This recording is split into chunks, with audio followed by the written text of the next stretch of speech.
Hey friends, and welcome to the channel. Today, I'm finally getting to do a video that I've wanted to do for a while, which is about Papercraft. So what is Papercraft?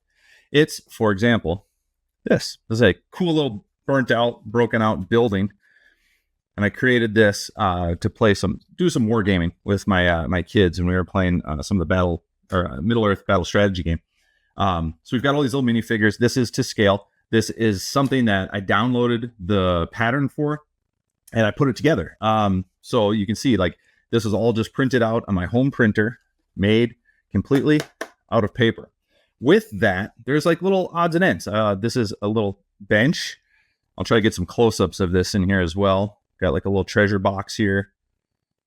Got some ladders. You always need ladders to get up and down here. So how are these things made? What do you need to know? How hard is this to do realistically? And I'm going to show you. This is not very difficult. It's very, very cost effective. If you look at going down to your local game store and buying pre-made, set pieces to do like a 3D terrain, it can get pricey pretty fast. There's a lot of really good ones out there, especially with 3D printing becoming more and more popular. With the 3D printing, there's another step to that people often neglect, which is the painting of it.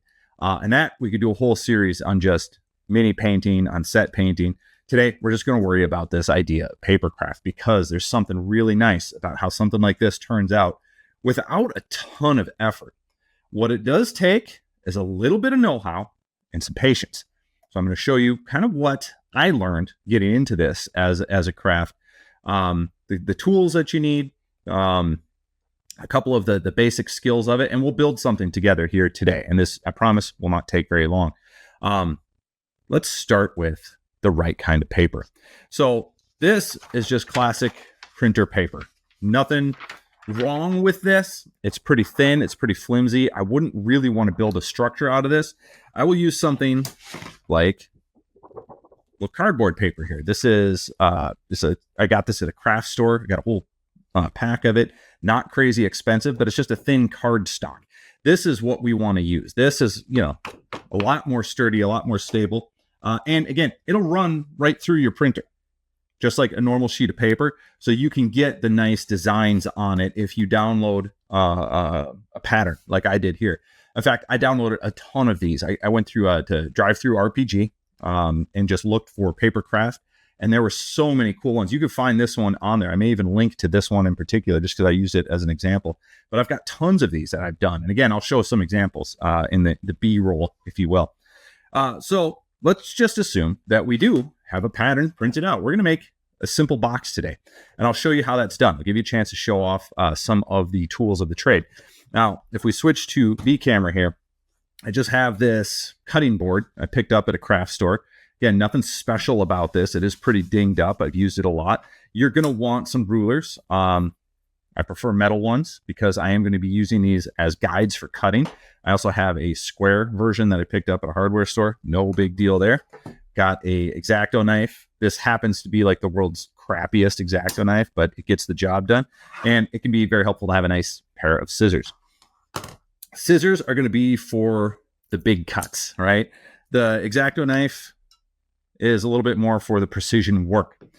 With that, let's say we print out a pattern. And look at what we've got here. It's a simple box pattern. So what we're going to do is we're going to use the scissors to kind of cut out the main shape. We will fine tune it with our little X-Acto knife. And then I will show you how to score and fold the paper. And then we'll talk a little bit about the different kinds of glues. So step one is just cutting this out. And, we've all been to kindergarten. I think we all know how to work a scissors.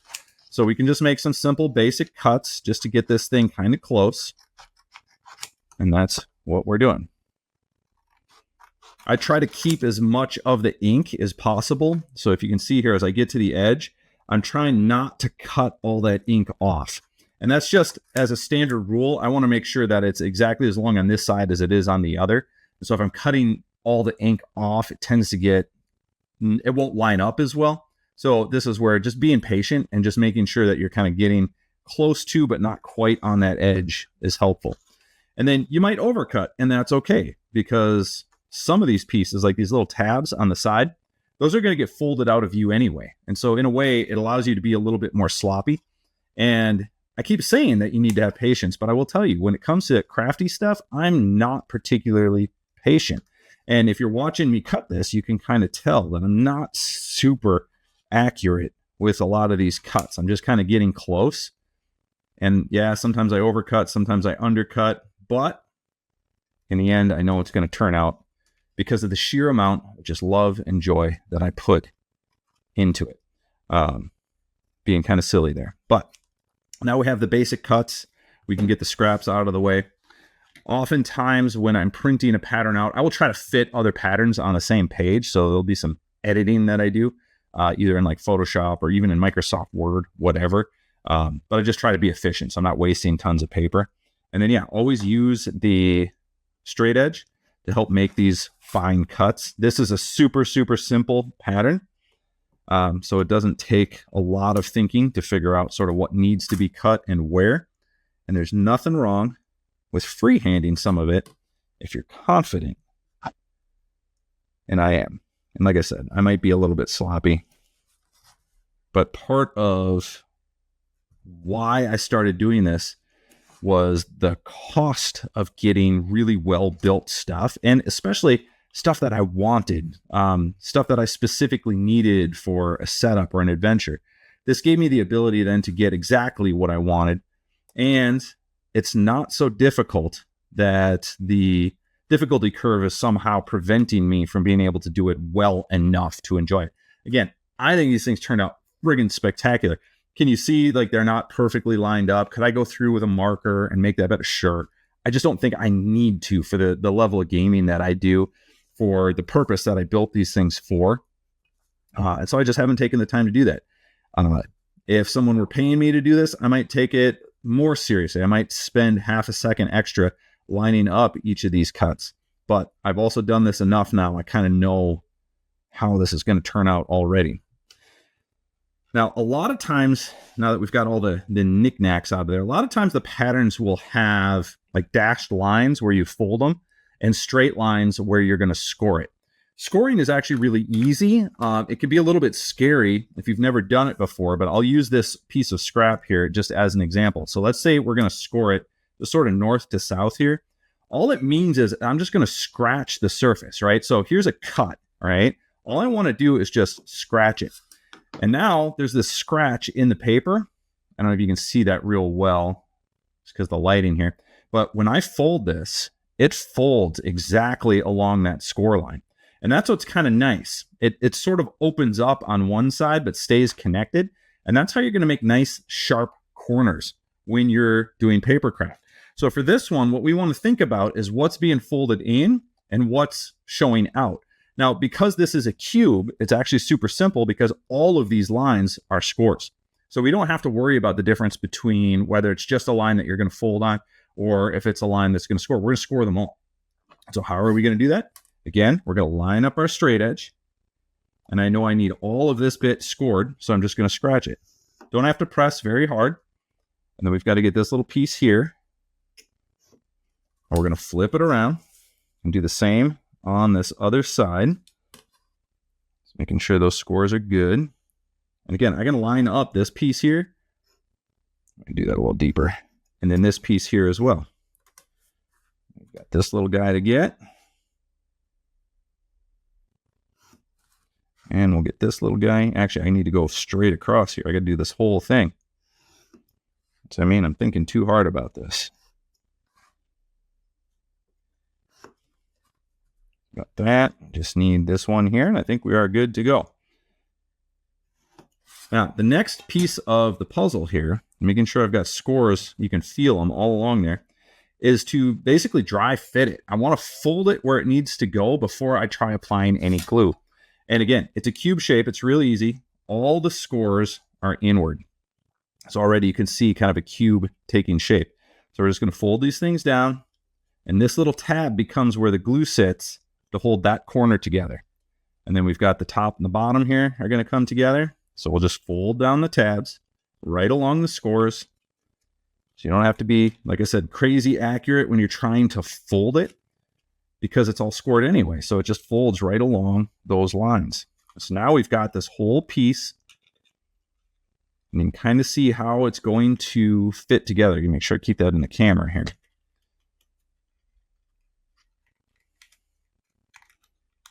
You can tell that piece right there is going to be a little bit of a trouble, so we may need to fix that a little bit. But this is the basic idea. This is what we're building. So now that I know it kind of fits, so I want to make sure this one is right along there. Kind of didn't finish that score quite well. There we go. It's better. Now we can put glue. So let's talk about glue. I prefer to use something like this Gorilla Glue. I like this because it has this tip on it that keeps, it's a little glued on, that keeps the glue controlled.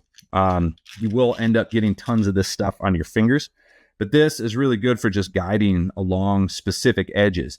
This happens to be dried up, so we won't be using that. A glue stick, or even just like regular old Elmer's school glue, are really good choices because you can control how much of it you apply. I like the super glue because it glues really fast. I mean, it sets in like 10 seconds. So once you have it on there, you can fit the pieces together, give it a good squeeze, count to 10, it's going to stick. And when you're doing something big like this, it's going to have like lots of folds and lots of shapes to it. Like you kind of want to be able to get those together quickly. A glue stick in a case like this is actually a really good option because you can't really over apply it. This is just one of my kids had in their school craft box. So we're just going to glue stick all the little tabs. The one thing you want to think about with the glue, and what I think is probably the most important, is understanding that there are different kinds of glue. So you wouldn't want to use something like a wood glue on this because wood glue expands as it dries. And so that's going to make all your edges like bulge out. Like the glue will start leaking out the corners. Something like a glue stick or that super glue, they don't do that. That's not how they function. So now, again, we're just going to try to get as many of these tabs to stick together as we can. And because it's already scored and sort of pre-fit, it does come together somewhat nicely as you do this. Again, if it really was messed up, I would redo the whole thing before I tried to actually glue it all together. In some cases, you can even just use tape. And something as simple as just like a straight cube with no design on it, that's not a bad choice.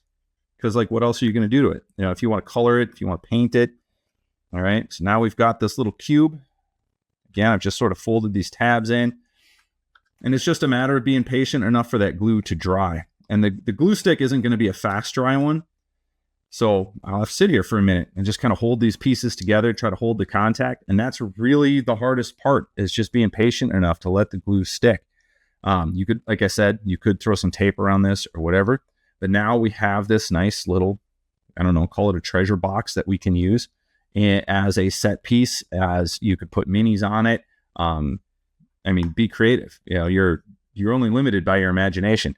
And again, if you're buying a whole setup that has, you know, a little bench, you're just following the outline and gluing it together sort of the way the directions tell you.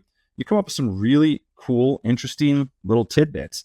And what I really like about the Papercraft is the fact that you can get these designs printed on. You know, this has like a lid with hinges and stuff. There's even like a little letter on the back of this. So like you could set this up like it's, you know, some kind of a message to your players. You know, the ladder, again, I didn't cut it out real nice. You can see all the like the white paper in there. But this becomes better than nothing, better than having to just use your imagination. So that really, in essence, is what you need to know to be able to Papercraft. The other thing is, again, go to a site like DriveThruRPG and just search for Papercraft, for buildings, for villages, for a church, for a blacksmith, for an inn. Again, and I've got tons of these. Show some off here. Slip off camera. So I got this guy here. Again, all printed out on cardstock. Just one piece at a time, cut out, put together. This is one of my favorite pieces. This is like a whole, again, bombed out sort of a church. So there's an interior, you got a tower. And it was all just separate little pieces that I printed out on a single sheet of cardstock and then folded, glued it together. And these things have lasted now for years. And they're very, very usable. You know, even in here, I've got little treasure things that are just like sitting out here from different games that we've played. So this is a really kind of a fun hobby. You know, the kids can cut some of these pieces out. They can glue some of them together. So it becomes something where it's not just the game that you're playing, right? It's not just like, hey, we're going to use our imaginations and have fun, but there is like that craft element to it. And additionally, like I said, some of these, especially if you get into something like 3D printing, then you get into like the mini painting, and that has become a really good bonding experience for me and my kids. So it's something I do recommend that you play with, something that you look into, something that you try a couple of times. And maybe down the line, I'll do a quick primer on mini painting, on assembling minis, whatever that looks like. Haven't really given that a whole lot of thought, but it seems like something I would do on this channel. But this is Papercraft 101. So I hope you learned a few things. I hope, if nothing else, it opens your eyes to the fact, A, that this exists, B, that it's doable, and C, that you know where to get some patterns and start trying some stuff out. And yes, there are tons of free ones online. Just take the time to search. So get a decent printer, make sure you buy some new ink cartridges, get some cardstock at the craft store. I like to have a good cutting surface, a straight edge, get a decent X-Acto knife. Like I said, this is probably the worst one in the world. The blade doesn't even sit in here right, but whatever. It works, and it's gotten the job done, and I'm satisfied with the results. And if you're more patient than me, you can do an even better job than what I've done. So thank you so much for joining me. If you have any questions about Papercraft, about different pieces that I've shown off here, other techniques that you want to discuss, throw that all in the comments. I love to see that stuff. I love to have that conversation. I love to see the community kind of helping everybody get a little bit better at this. Other ideas for set pieces, any kind of 3D terrain, I'm all about it. Any questions that you have, hit me up. I'm happy to answer them. Make sure that you like, subscribe, ring the bell, all the stuff for the channel, help this thing grow. And, get out there and make it a great day. We'll see you at the next time.